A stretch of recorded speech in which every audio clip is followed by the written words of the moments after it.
Say hey, Yellow Jacket football fans. Welcome to In the Press Box. It is finals time of the year. We are playing for the 3A state championship, and this will not be our last In the Press Box, being brought to you by the Calhoun Touchdown Club.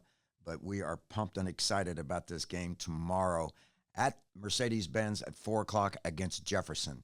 And joining me, of course, is Calhoun's head football coach, Coach Clay Stevenson. Coach Clay, how are you doing? I'm great. 15 games is the goal at the beginning of the year, and here we are. Been through a whole semester of school, a lot of weather changes, a lot of ups and downs, but here we are. Yeah, and it's just great. Like you said, 15 weeks is the goal, so job well done. With a job yet to be completed, because I liked your closing comments at the walkthrough practice on Tuesday morning about what you told the guys. Yeah, I can't remember what I told them on Tuesday morning, but obviously the focus all week or the last 2 weeks, you focus on kickoff at 4 o'clock. There's a lot of stuff that goes with it. Like I told them, they've earned all of the recognition they're getting, but at the end of the day, it's a lot more fun to get on there and win. And we just got to make sure that we're tuned in and focused and go down and play Calhoun football. If we do that, then I like our chances to be in the game there late and hopefully pull it out. You just brought up one thing that I really like. Play Calhoun football. You told them the hay's in the barn. Let's enjoy the rest of the day. You've worked hard all year to get to this point. Focus on the kickoff and, like you said, play Calhoun football. That's right. And you said Tuesday. It threw me off. You're right. I treat that as a Thursday practice. Right, yes. Today's Thursday for us football guys. But yeah, it's on the hay's in the barn. Everything else is all the work's been done, and it's time to go out and just enjoy it, enjoy the moment, and have fun and play like we have been playing. Yeah, it's a wonderful stage to be on. But once again, we need to play 48 minutes of Calhoun football, so we'll see how things go. We are taking on Jefferson. Both teams come in with an 11-3 record. Jefferson is on a 4-game winning streak. Your Yellow Jackets are on a 10-game winning streak. This is our 11th final in the history of Calhoun. You've got 2 to your credit. Of course, the first one was in 1952, and in 1953 they were in the semifinals. So nice tradition, and it is continuing here. We come in scoring almost 31 points a game and giving up 15.5 points a game. Jefferson comes in scoring 34.5 points a game and giving up 16 points a game. Yeah, so yeah. You're pretty evenly matched. It is even. Just super proud of our guys for getting this point. I had a great game last week, or a week and a half ago against Stevenson. It was awesome to get to have that semifinal at home. When you look at the brackets to start off with. Somebody had to get upset or knocked off to be able to host a game again. And luckily when we beat Peach, the 1 seed lost that week, and we were able to be at home the next week and play Stevenson. And it was a great atmosphere. It was a very cold night. It seems like forever ago. It was just our last game. It was. Very cold, and I was a little bit worried about the crowds. And I talked to several coaches across the state, and everybody was kind of in the same boat that didn't have quite as good a turnout as they thought they would have for the last 2 games. It was cold, quarterfinals and very cold, but I was pumped about our crowd. It was packed and they were loud the whole game. So looking forward to taking that momentum and that energy on to the next week. Do high school players feel the crowd during a game? Because our crowd was outstanding. Yeah, and the last 2 games, down at Peach, we didn't have many. It was a long trip, but I think we had more than them, but it was the ones that were there wanted to be there and cheered loud. And this past week was the same way. We had a huge crowd, and the kids truly feed off of it. They can feel the energy in the crowd, and they can feel when it's dead. But luckily we had a great home field advantage for the semifinal game, and players used that and played a really good game. Almost had a home field advantage in that quarterfinal game down in Beach County. That's right. Now, I'll tell you what, folks. I'm sitting there in the patio press box outside the press box, and when we scored, when we got that last stop at the end of the game with almost 5 minutes left in the game, their crowd exited, and I cannot repeat what was being said. Yeah, that was a good one, and like I said, the last couple of weeks have been good, but we've tried to watch those and get ready for this game. And we put up pretty good numbers. The pound and shoot offense had a really nice day. Mr. Hawkins had a really nice day throwing 4 touchdown passes. He did, had a great game. We've had, co-players of the week on both the offensive and defensive side. Had Amari and Trace shared the honors on offense. Both of those guys played great. Trace, I think he had really one interception, and that was on a scramble. One incomplete pass, Right. and then and if he called down the end zone, I thought Judd could have caught that one. I thought he did catch it. So it was pretty much on the money most of the game, but he played great. And then Amari, it was hard not to recognize him as well because he had some great catches. And I don't even know the word better than great on the when he went up over and then took it to the house. So great having him back, obviously, and Trace is doing a good job as well. Then defensive side, again, all 11 played great. They played hard, they played fast and physical. And we gave it to McCaden Griffin and Alec Upshaw. Both those guys have had tremendous seasons and played great that game. And then Carlos Lopez was our special teams player of the week. Of course, he's very solid. I think we ended up kicking 5 different kicks, and that may seem easy to fans. They're just kicking it everywhere, but he puts a lot of work into that. Coach Hernandez and Coach Gutierrez of truly doing film study and knowing where to kick it, and Carlos works really hard on that, as well as the other kickers as well. So I just watched a pro muff an onside kick this past weekend. Yeah. So anyway, Carlos is doing great the whole year. So just extremely proud of him. The Hog of the Week, we gave it to all 5 of them. We almost ran out of stars this week, but it was the last week, so we're going to empty the bucket and we can order new stars for next year. Yeah, 8th is animals.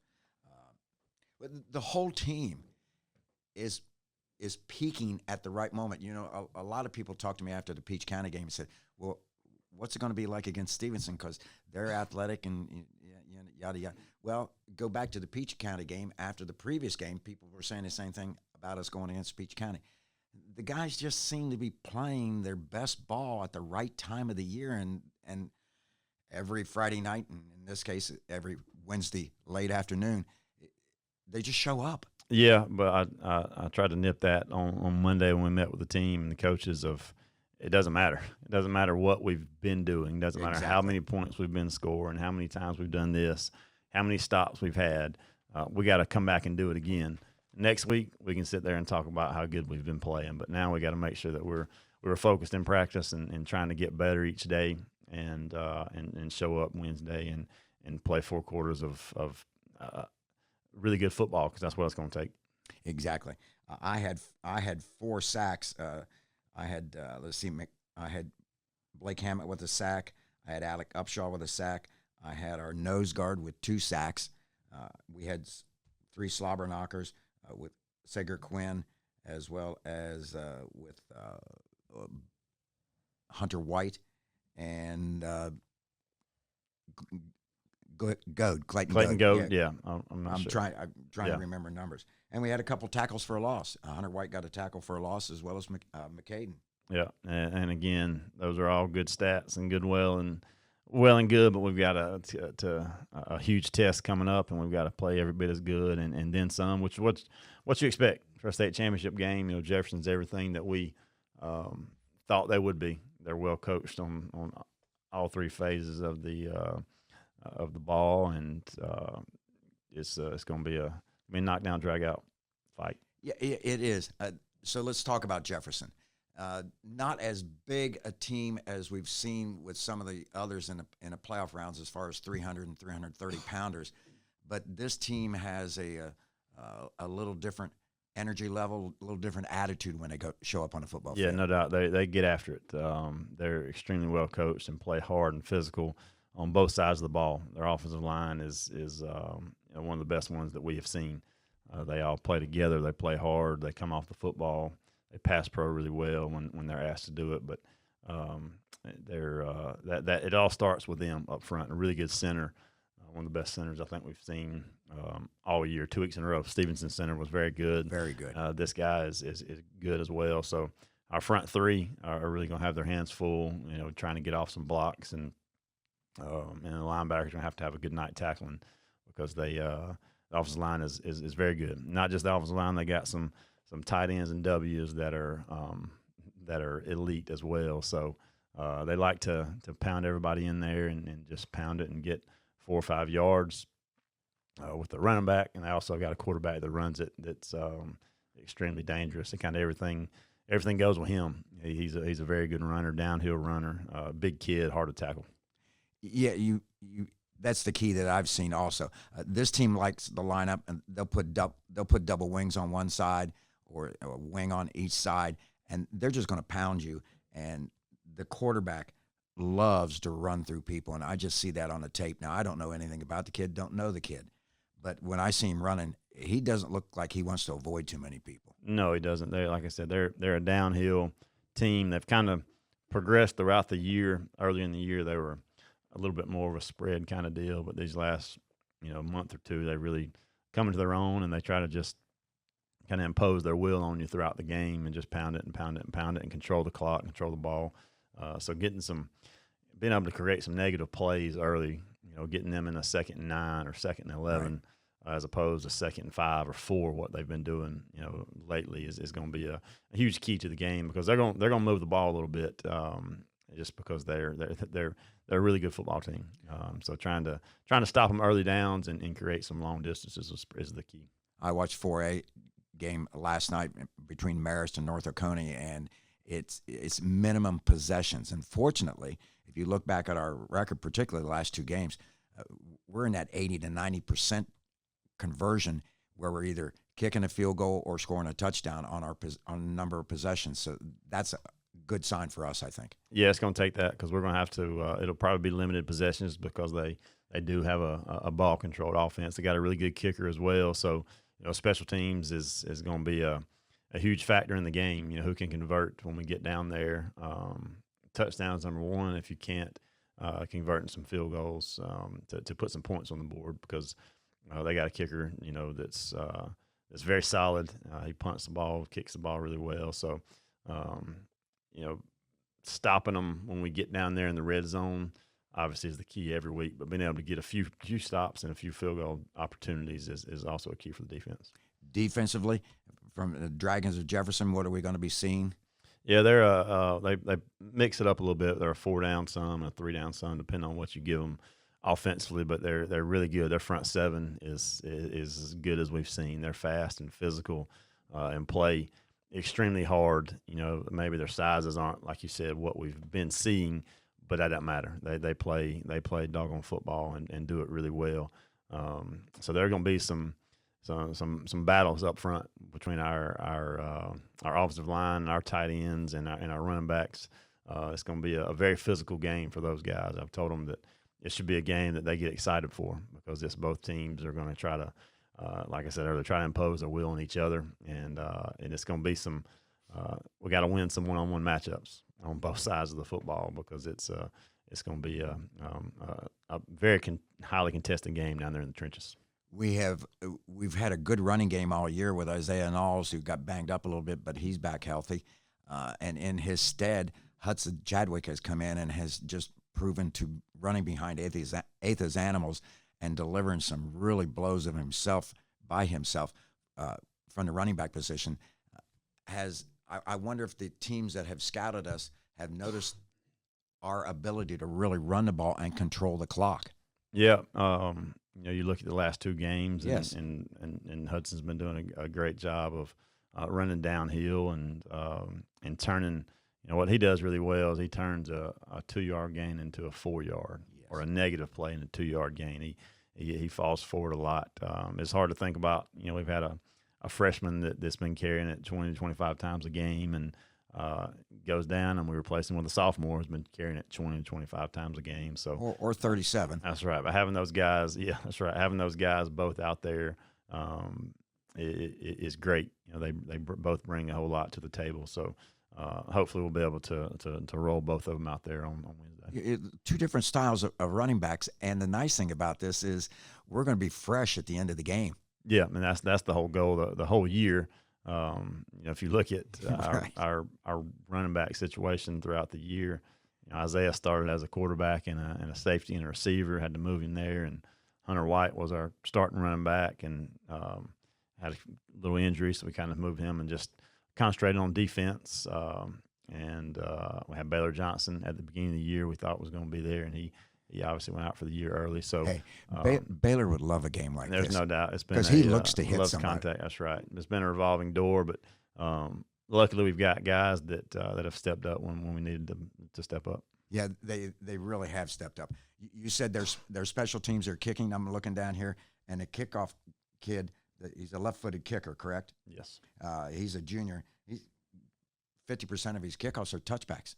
Yeah, and that's as it got colder, it couldn't quite get in there, just like Carlos. But being in the bins, that's going to be a huge key to see if they can get it in the end zone and see if we can as well. So that's something we'll kind of check out in warm-ups, but they're very solid in that. You've coached area. in the old dome. You've coached in the bends, and talked to a couple guys that I saw them out and about in town the last few days. One of the things that happens is you're in a controlled climate, and it's 70, 72 degrees in there, and it's almost like a late fall game as far as conditioning is concerned, as far as hydration. Yep, you never know how that's going to work because you don't play in that environment a lot. No. We've been used to being outside, and then we even talked about it's supposed to be warmer tomorrow. Normally in the bins or in the dome, it's cold. It's cold in there because they got those bay doors that stay open a lot, and you got the outside air coming in December. Tomorrow it's going to be 65 or 70 degrees, so we were kind of wondering how that's going to affect the temperature inside of the bins. But our guys have been hydrating over the weekend, these first couple of days, so hopefully we can get to the game. That's always a concern from changing climates. Just like if you played inside all the time and went outside, it'd be different. It's just a different thing, but we'll kind of take that as we go, and hopefully our guys will be able to get through it. I was at your Tuesday practice, which is your normal Thursday day practice, and the guys seemed to have a lot of pep in their step. I mean, not overly excited. They weren't so excited that they weren't paying attention. Yeah, it was had to go in the gym because Yes. it was pouring down rain. We wanted to start, but yesterday was really it was our last padded practice, and I told the seniors especially aren't too many guys in the state or in their career, when you're going to take that practice jersey off for the last time. Most of the time you lose, and you end up having to do it when you get back in town. So I said, enjoy it, enjoy going in there and being a team after a post, we have Thursday practices, but yesterday's practice was the padded practice, and to enjoy it. And that's what they did. And today, it's at this point, we've 15 weeks, we're 15 weeks in, we're 10 days out from the past game. So we've had plenty of practices. We just got to make sure we know where to get lined up and know our assignment and go out and play hard and physical tomorrow.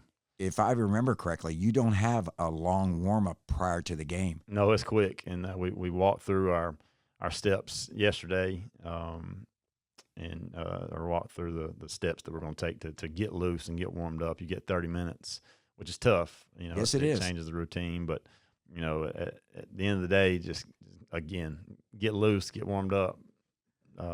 Go play ball. Go play football and kick off at 4 o'clock or whenever it is. And but it is something that we've talked about and met about, and I've called several coaches throughout the state just to kind of find out what they do pregame. So we've changed things a little bit actually this game than what we have really ever. We're doing some different things pregame. So I talked to the coach from Buford and got some ideas from him. They've played in it. Aren't too many guys played in it more than us, but that's one of them that has. So I got some tips from him, and we're going to have a plan and go from it. But the times are always different because you don't know when the games are going to end and this and that. So whenever we get to kick off, hopefully we'll be ready to play. The only thing I hope for is a non-overtime game on the 1 o'clock game heading into our 4 o'clock game. Coach, everybody's excited. We'll have a good crowd down there. We've always had a good crowd, whether it was in the old dome or in Mercedes-Benz back in 17. I got a little chip on my shoulder from the 2012 game. You don't have to comment about it, but in my mind, we owe them, and I'm anxious to get this game started and see how things are going to go. I'm going to let you get back to your duties. Enjoy the rest of the day. Hey, thanks, Dave. You've been listening to In the Press Box with Coach Clay Stevenson, brought to you by the Calhoun Touchdown Club.